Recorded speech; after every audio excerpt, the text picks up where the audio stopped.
राजन के राजा महाराजन के महाराजा, राजन के राजा महाराजन के महाराजा।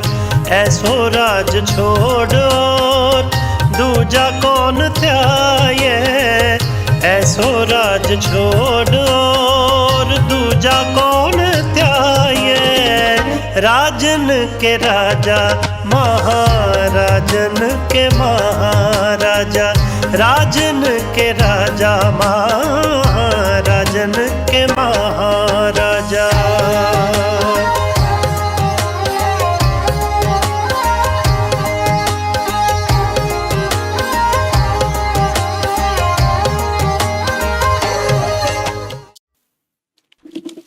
ਹੁਣ मैं इस तो अगले जो साडे बुलारे ने उन्होंने बेनती करांगा, वो आतकर मकरंद ध्यानेश्वर जो कि एडवोकेट ने सुप्रीम कोर्ट दे, वो भी साडे विच विराजमान ने।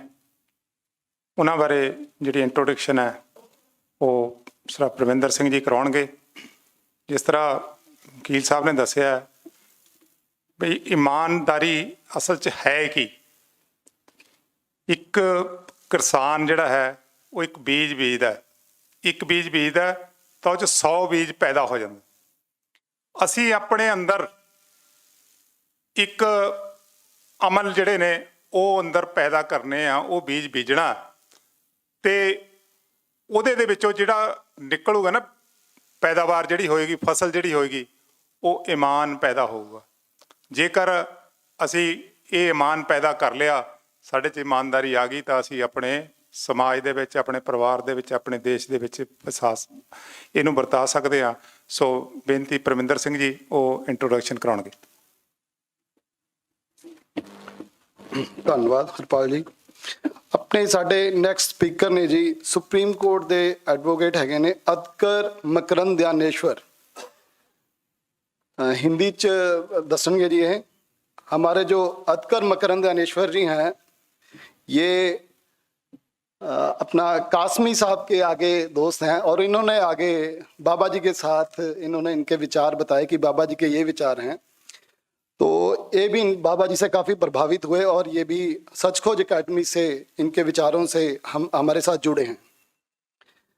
ये अपना आतकर जी 83 और 82 में ये हरमंदर साहब भी रहे हैं, वहाँ पे कीर्तन सुनते रहे हैं और सिख धर्म से भी काफ़ी इनकी पुरानी अटैचमेंट है। उसके बाद में ये पूना शिफ्ट हो गए थे। पुणे से ये सुप्रीम कोर्ट में इन्होंने वकालत शुरू कर दी थी और 89 से ये प्रैक्टिस कर रहे हैं वहीं पे।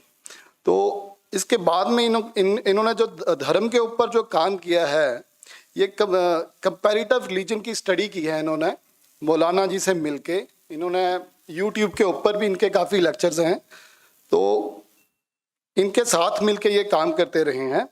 मेन जो इन्होंने काम किया है, इन्होंने लेक्चर जो डिलीवर किए हैं सनातन इन कंपैरिजन विद इस्लाम, इस्लाम और सनातन के ऊपर इन्होंने लेक्चर भी कई डिलीवर किए हैं। तो आज ये इस टॉपिक पे हमें जरा हमारी ऊपर थोड़ा ही कृपा करेंगे। आइए सर।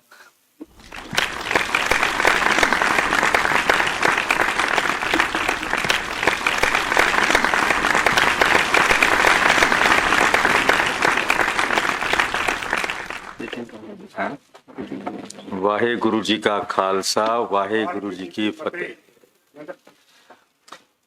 इतना सुंदर पंजाबी गुरुमुखी मैंने सुनी, इतने सुंदर विचार मैंने सुने। सब बातों के दो बातें बहन साहब ने कह दी, धर्म बिना राज नहीं और संत आदमी ही राजा होना चाहिए।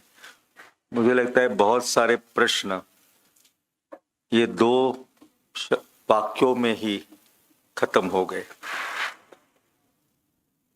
थोड़ा शुरुआत पंजाबी विच करने की कोशिश। तुहाडी सब दी बहुत बहुत मेहरबानी जिहड़ा तुसी मैनू इन्ने विद्वान लोकां नाल मिलवाया।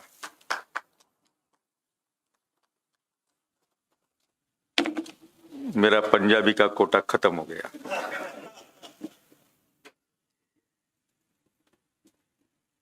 ऑनेस्टी, गुड गवर्नेंस और 3 वकील लोग यहाँ मौजूद है, तो इसका मतलब ये है कि हम कुछ ठीक ठाक लोग बनते जा रहे हैं। वकील लोगों को ऑनेस्टी पे बात करने के लिए बुलाना, ये ऑर्गेनाइजर्स शायद बहुत ज़्यादा एडवेंचरस है, मगर इस वजह से बुलाया होगा कि हम लोगों में सुधार होता है तो कुछ लोगों का कल्याण हो जाए। Subject good governance not possible without honesty. ईमानदारी के बिना गुड गवर्नेंस, राजनीति या राजसत्ता, ये मुश्किल है। दूसरी बात, absence of honesty rules of justice will not prevail, यानी ईमानदारी है तो जस्टिस जो सिस्टम है वो ठीक ठाक चलेगी। और इंट्रोडक्शन के नोट में धर्म ये शब्द आ गया कि धर्म के कॉन्टेक्स्ट में बात करनी है। धर्म आज का दौर का अगर हम विचार करें तो ये सभी प्रश्न बहुत ज़्यादा हॉट टॉपिक्स, कि बहुत ज़्यादा गवर्नमेंट हमारे पास है क्या, गवर्नेंस कम हो गया है क्या राजा ज़्यादा राजा की तरफ बर्ताव करता है और प्रजा की तरफ जरा कम ध्यान है क्या, और सभी असंतुष्ट है। हम ऐसे दौर से शायद गुजर रहे हैं that everybody is agitated, everybody is complaining, हर एक को कुछ न कुछ कंप्लेंट है। कोई बोलता है कि मेरा छीन लिया, कोई बोलता है ये मुझे चाहिए, बोलता है ये राजा ने जो किया वो सही नहीं है, कोई बोलता है न्यायपालिका ऐसे कैसे डिसाइड करती है, न्यायपालिका ने न्याय का खून कर दिया। यहाँ तक बातें कहते हैं कि न्यायपालिका ने इस वजह से ये किया, उस वजह से, यानी ये दौर ऐसा है कि किसी का किसी पे विश्वास नहीं। और इसकी वजह शायद मैंने जैसे बोला कि बैन साहब ने 2 सेंटेंसेस में सब कुछ निचोड़ बता दिया। धर्म के बिना राज नहीं, और राजा कौन होना चाहिए, जो पहले संत है फिर राजा बने। हमारी सभी 10 गुरुओं की परंपरा वही बताती है कि उनको राजपाट से कोई मतलब नहीं था, मगर राजा भी थे, मगर पहले थे गुरु। और गुरु राजा जब बने तो हम आप आज जो है ठीक ठाक इंसान अभी तक बचे हैं, और गुरु जी हमारे बीच में है, तो ये हमको रास्ता दिखा रहे हैं कि राजा ये धर्म के अनुसार उसने आचरण करना चाहिए। मैं हिंदी बोलने की कोशिश कर रहा हूँ तो थोड़ा तकलीफ होती है तो प्लीज मुझे बड़े दिल से माफी कर देना। हमारे देश में ये धर्म और उसके जो नियम है वो थे नहीं क्या? हमारे राजाओं को धर्म उसके नियम मालूम नहीं थे क्या? तो ऐसा नहीं। तो हमारे राज में धर्म और रिलीजन, यानी धर्म और मजहब, इसको फर्क किया गया। धर्म माने रिलीजन नहीं। अगर मैं समझो सनातनी हूं तो मेरा कुछ नहीं, पूजा की पद्धति अलग होगी। आप सिख हो तो आपकी पूजा की पद्धति अलग होगी। आप वाहेगुरु कहेंगे जिसको शायद मैं भगवान कहूंगा, हमारे मौलाना साहब उसको अल्लाह सुब्हानहू तआला कहेंगे। तो ये सिर्फ भगवान का नाम अलग हो गया। वो नमाज करेंगे, मैं पूजा करूंगा, आप कीर्तन करेंगे। जो हमारे सिंह साहब ने बोला था कि हम 10-12 दिन मैं खुद हरमंदिर साहब रहा था 1983 में, कीर्तन में पार्टिसिपेट करता था। अभी भी कीर्तन की मधुरता मुझे इतनी ज्यादा भावुक कर देती है। लास्ट टाइम जब मैं पंजाब आया था, गुरुजी के दर्शन किए, आशीर्वाद लिया, और वापिस दिल्ली जाने तक मैं एक ही भजन सुन रहा था, आनंद भया मेरी माँ सदगुरु मैं पाया। और पूरी 3-4-5 घंटा कैसे गुजर गए पता नहीं चला। हमारे साथ भाई बैठा था बब्बर, मैं उसको परेशान कर रहा था कि फिर लगाओ, और मैं अलग अलग क्या बोलते हैं कि गाने वालों से आनंद भैया मैं सुन के आनंद करके जो है दिल्ली पहुंच गया। रास्ता कैसे कटा पता नहीं चला। जब आनंद गुरु का पद साथ में होता है तो रास्ता वैसे ही कटता है। हमारे देश में जो परंपरा है कि राज धर्म, इसको सबसे बड़ा धर्म माना गया है। सबसे बड़ा धर्म। हमारे महाभारत में राजधर्म को सबसे ऊंचा धर्म, शांति पर्व जो है महाभारत का, उसमें जिक्र आया है कि राजधर्म ये सब धर्मों का मिलन माने राजधर्म। और राजा जो है कैसा होना चाहिए, नारद स्मृति जो उसमें ये रेफरेंस आता है कि जो भी राजा है उसने रिलीजन के बेस पे फर्क नहीं करना कि ये तुम्हारी पूजा पद्धति क्या है, तुम्हारी क्या है, तो उससे कुछ फर्क करे क्या। तब नारद स्मृति में बताया है कि कोई वेदों पे विश्वास करता हो और कोई विश्वास न करता हो तो राजा को उससे फर्क पड़ना नहीं है। राजा ने सबको एक समान ही ट्रीटमेंट देनी है। ये हमारा कल्चर है, ये हमारी शिक्षा है। चाणक्य कौटिल्य का नाम आपने सुना होगा, जिसने अर्थशास्त्र नाम का एक ग्रंथ लिखा। उसके मुताबिक जो स्टेटमेंट है, ओरिजिनल तो संस्कृत में ही होगा, in the happiness of subjects lies happiness of king. अगर प्रजा का सुख, प्रजा के सुख में ही राजा का सुख होना चाहिए, ये हमारी परंपरा है। और कौटिल्य ने क्या कहा कि राजा ये सेवक होता है। राजा को कौटिल्य ने सर्वंट कहा है लोगों का। आज हम जानते हैं कि हमारे देश में भी कोई प्रधान सेवक है, हाँ? मगर उस पे मत जाना कि कौटिल्य ने राजा को कैसे बताया कि ये समाज का सेवक है। तो हमारे देश में ये परंपरा रही कि यथा राजा, दो स्टेटमेंट मैं आपको बताता हूं, जैसे मैं फिर बैन साहब को फिर रेफर करूंगा कि संत अगर राजा बने, संत अगर राजा बने, संत राजा बने, इसका क्या मतलब हो गया? संत राजा बने माने उसको खुद के लिए कुछ नहीं चाहिए, उसको सिर्फ लोक हित करना है, उसको सिर्फ लोगों का अच्छा करना है, उसको पैसे से कोई मतलब नहीं है, उसको ना अपने बेटे को कुछ देना है, ना बेटी को कुछ देना है, ना चचेरे भाई को पेट्रोल पंप अलॉट करना है। वो संत आदमी है। और संत आदमी जब राजा बन जाता है तो यथा राजा तथा प्रजा, जैसा राजा है वैसी प्रजा बननी है। आपको सच की खोज को मार्गदर्शन करने वाला जो आपको भाग्य मिला गुरुजी है, इसीलिए हमारे वकील साहब परमिंदर साहब भी अलग विचार के हो गए। नहीं तो सिर्फ वकील बनते तो हमारे जैसे शैतान लोग बन जाते। और उन्होंने देखा कि ये बिगड़ा हुआ बंदा, इसलिए उन्होंने मुझे काबू में ले लिया कि भैया इसको थोड़ा सुधार योजना किया जाए। यथा राजा तथा प्रजा, अगर राजा संत है तो प्रजा संत के ही मार्ग पे जाएगी। और दूसरा स्टेटमेंट हमारे कल्चर का, राजा कालस्य कारणम, राजा तय करता है कि ये सत्ययुग होने वाला है या कलयुग होने वाला है। पंजाब में अगर राजा संत है तो सभी सत्ययुग में रहेंगे, सभी राम राज्य में रहेंगे। मगर डेमोक्रेसी में क्या होता है? उल्टा होता है, यथा प्रजा तथा राजा, कि जैसे हम है, we get the king which we deserve.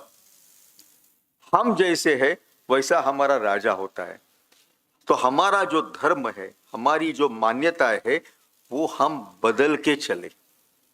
हमने राजा उसने संत होना चाहिए ध्यान में नहीं रखा, हमने हमको जैसा चाहिए उसी को हमने राजा किया।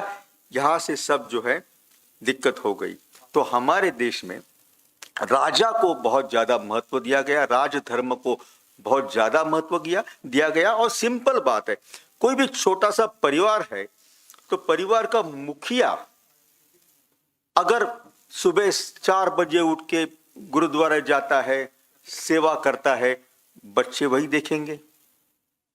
दिन में वो सेवा में रहता है, अच्छे काम करके, अच्छे रीति से कमा के अगर अच्छा खाना बच्चों को खिलाता है तो बच्चों में वही संस्कार आने वाले हैं।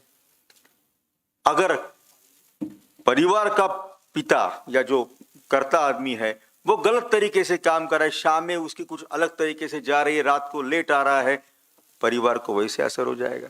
तो ये समाज, ये सिर्फ एक बड़ा परिवार है।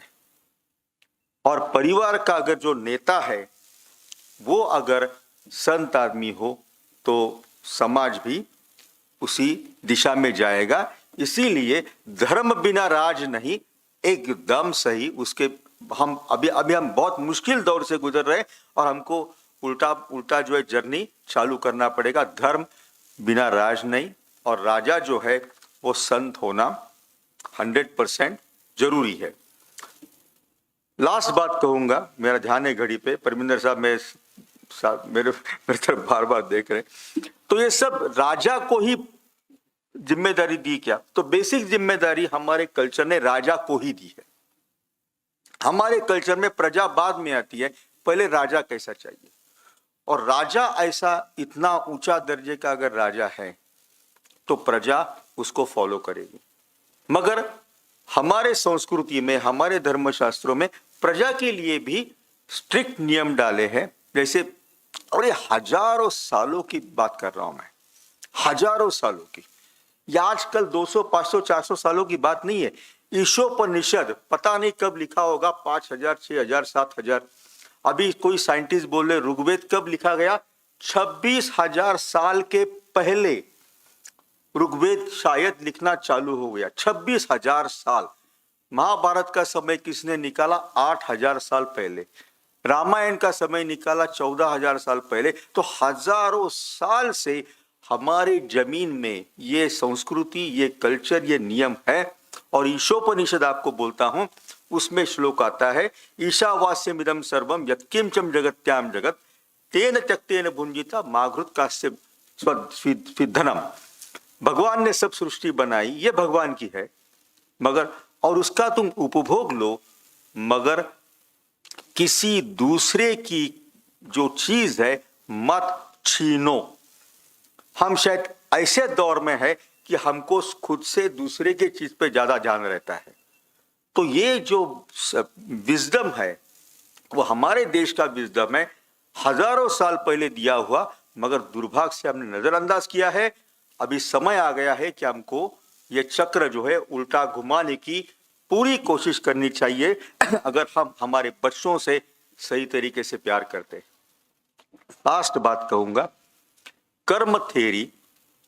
कर्म थेरी जो हमारे संस्कृति में, चाहे आप सनातन लो, चाहे आप जैन धर्म लो, चाहे बुद्ध धर्म लो, कर्मों के प्रति आप किस तरीके के कर्म करते हैं, इसके बारे में हमारे संतों ने बहुत स्ट्रिक्टली बताया है कि आपके कर्म ये अच्छे ही होने चाहिए, सात्विक होने चाहिए, लोक हित में होने चाहिए। जपजी साहब में तो डायरेक्ट उस पे है, कर्मी कर्मी हो यह विचार, सच्चा आप सच्चा दरबार। तो नानक देव जी ने भी यह हमारे लिए गाइडेंस दे के रखा है। मगर शायद हम आज के दुनिया में चकाचौंध में हम बहुत सारी बातें नजरअंदाज करते हैं। वो नजरअंदाज करना किसी भी तरीके से हमारे हित में नहीं है। Thank you very much. और लास्ट बात कहूंगा थोड़ा और पंजाबी, कि मैनू बहुत कुछ इथों सीखन नू मिलिया ते सीखन वाला ही सिख होंदा है। वाहेगुरु जी का खालसा, वाहेगुरु जी की फतेह। Thank you. बहुत धन्यवाद वकील साहब जी का।